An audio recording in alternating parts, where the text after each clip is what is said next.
after adding Za'Darius Smith, are the Eagles done signing veterans to help the club? We're going to let you know who's working out for the team and what it could mean. Plus, the Eagles start gearing up for a Super Bowl rematch with the Chiefs. Can they keep KC winless so far this season? And I go one-on-one with one of the best running backs of all time, Barry Sanders. I'm going to get his thoughts on Saquon Barkley and building off his 2K season. With that, we welcome you here to Birds Huddle, proudly presented by Toyota, the official automotive partner of the NFL. Barrett Brooks, Amy Huddle, and we've got week one in the books. Is a victory. That happened on Thursday. So, Barrett, we got to sit back and have a nice, relaxing, stress-free Thursday. Sunday. No.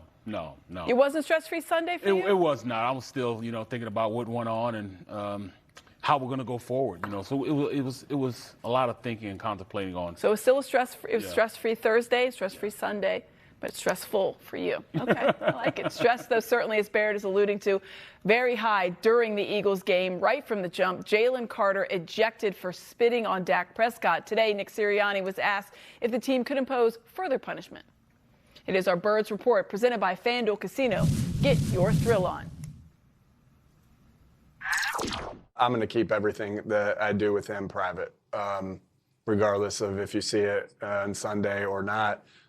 Every conversation, whether it's a personal conversation, a disciplinary thing, all those things will always be handled privately. I just think that's the way to go about doing team business, and when you're doing things with a football team. All right, that brings us to our three-point stance presented by Toyota. First up, the Eagles need Jaylen Carter on the field every game. As many downs as they can get him out there. Barrett, we saw what happened to the defense without Carter. They cannot afford for that to happen again. No, they can't. And I'm sitting back and I'm listening even to Dak Prescott after the game, and he said, first thing he said, hey, we changed our game plan. And that's the type of player that we're dealing with when you think of a guy like him. Jaylen Carter is a difference maker. When I say a difference maker, you customize your offense around stopping him. As an offensive coordinator, if I was calling plays, I would make sure I would slide his way on pass protections. I would bring extra protection to him. I'd bring a running back over there. I would try to secure as many double teams on him in the passing game as I could. He's that much of a difference in the play. I played against players like him before. Going out there and think that you can just one-on-one block him and not think he's not going to wreck shop, come on, you just can't do it. I played against John Randall, and he's probably the closest I've seen, as far as a player with his type of ability and get up the field and doing those type of things. We could never, ever block him one-on-one. I've seen what he could do, and Jaylen Carter's going to be the same way. So even on running plays, you can't just run regular inside zone or outside zone against him. You got to secure double teams against him. So usually it makes you go more of a man type of running game, meaning you're going to double team the front side and pull somebody around and check on him and make sure he's blocked, and then go up to the linebacker, the puller, the big offensive lineman puller. So he's that type of difference maker. So I'd say this. He has to be on the field. He has to garner, how he plays the game and really evaluate, what he's going to do at times, because not having him on the field directly affected the game, and we could have lost the game. But he's just a great player that, sometimes you got to, turn the other way. Just say it loud. Just walk away. Just get out of there. Just get out of there. Yeah, I think there's going to be a guy that's going to keep him a little away from people. Because they're absolutely going to go because, there. They're going to try to, do whatever. They're going to poke the bear as much as they can. And while they're poking that bear, he's going to react. He's only human. So we got to make sure we kind of, keep him back a little bit. We got to push him back a little bit. All right, our second stance, Howie Roseman is leaving no stone unturned today. Per Jordan Schultz, the Eagles reportedly worked out veteran nickel cornerback Mike Hilton. The Eagles had issues at corner in the opener against the Cowboys. They could turn to Hilton. He has 13 picks in 8 NFL seasons, signed with the Dolphins this offseason, but was cut last month. The Eagles worked out a few other players today, including our old pal, Quez Watkins. Who? Huh? What? Exactly. As far as corner goes, you got to look at Hilton. Mike Hilton, could he be an answer for them? Well, yeah. The only thing is that he's a nickel cornerback. When you think about guys you want to play, we need an outside corner. Now, we could entertain this, and I don't know how you feel about this, but, just entertain, bringing him in as a nickel corner. Okay. So if we bring him in as a nickel corner, what happens then? You have a nickel corner. You have Cooper DeJean. You would then shift him outside. I don't know. So I don't want to just say it was my idea It wasn't my idea. But yes, you eventually think about putting Cooper at the outside corner. And, a lot of people say, but, hey, he can play out there. He's played out there before in situational stuff. I wouldn't mind him being out there. And we'll kind of solidify things. So I think Hilt is a pretty good player. Yeah. He's a little long in the tooth, but I still think he has a little bit left. I remember his days when he was with the Steelers. He played well with the Steelers. Got a nice little contract going to Cincinnati. Played at Cincinnati a long time. He's always been somebody that you could rely on at that cornerback position, in the nickel cornerback position, that, you wouldn't feel as bad having him out there as opposed to what you have out there now. But there has to be something that we can do to kind of hide the inefficiencies we have at that outside corner right now. Jackson just didn't do it. And, at this point, we can't go further with those type of skill set with the vision that we have. And the vision we have that we're going into the playoffs, deep into the playoffs, maybe even the Super Bowl. So we have to find something to go in there and help them, because I didn't think that you could really go out and pick on a corner like that and game plan a corner like that. You could tell that's what Dallas did. And we're going to get that for the rest of the season. Yeah, exactly. So it's hard to hide them. You can't hide them. So what are we going to do now? You got to have some answer on the other side there of Quinyon Mitchell. Well, our third stance is about Za'Darius Smith. He's going to play a big role on the Eagles' defense. The Birds inked him to a one-year deal on Friday. The three-time Pro Bowler racked up 9 sacks last season when he played for the Browns and the Lions. Does he go ahead, in your opinion, of Jalen Hunt on the depth chart? Third edge rusher. I don't know if I'd say third. I think he's more of a guy that you can put in on first and second down and give you, great pass rushers on the first and second down. Bring in Jaylen Hunt probably on third down. And just to keep guys fresh. You need more than just 4 guys that are going to be starting on that defensive line. Za'Darius Smith gives us the size we need, because he'll be one of the biggest, if not the biggest guy on that defensive line playing that edge rusher. So, I love to have him there. Him getting penetration, him being able to, turn, run back in, setting the edge. Those are things that, him and his body style could do. He's 6'4", 270, 275 pounds. We don't have anybody like that for us at that outside, at that rush end. Right now we got Nolan Smith, we got Hunt. Hunt's the biggest guy we have right now. And he's, I wouldn't say the biggest guy, but he has the most that we have to offer right now. Yeah. He can go in, I think, and really, help us out in that first or second down. It'll be something to watch, because that was another thing that everyone was seeing how they were going to address in the offseason. Plus, he can rush the passer. He can do it. He's still got something left. All right, Za'Darius Smith coming up in that extra edge spot.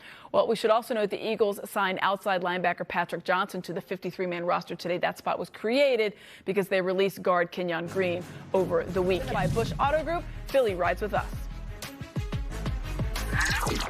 We know we're playing a really good opponent with a really good head coach and a really good quarterback. Andy's one of the best coaches. Coach Reed, pardon me, is one of the best coaches ever to coach this game. So I know they're doing the things that they need to do to be ready, and we need to do the same thing. And so it's about our habits. It's about our focus. I think some of the, you get caught up in that too much. Like some of that stuff, maybe there'll be some emotions early on. But it's always going to come back down to that. Yes, it is. Let's play Believe It or Not. And believe it or not, I'm going to make a statement. Yeah, exactly. I was waiting for you to chime in. I'm going to make a statement to Barrett. He's going to tell me whether he believes it or not. Pretty simple game to play. First off, believe it or not, the Chiefs are in trouble this season. They lost their season opener in Brazil Friday night to the Chargers. They lost receiver Xavier Worthy to a shoulder injury. Andy Reid did categorize Worthy as day-to-day. Eagles, though, can put them in an 0-2 hole to start the season. Does that happen, and are they in trouble? I think they are in trouble. At least they're in trouble at the beginning of the year. They're always in trouble at the beginning of the year.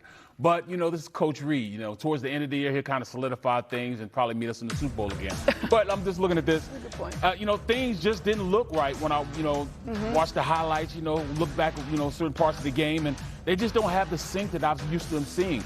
I really do like what they did at that tackle position. Josh Simmons from Ohio State, he balled his butt off. He can play this game. But I just didn't see, a consistency on the opposite side of the ball. You can see guys starting to step up that, like in Travis Kelce's place, he got Noah Gray. He's always been a good guy, for the past 2 or 3 years at that tight end position. And, he's taking a step forward, and Travis right now is still going to do his thing.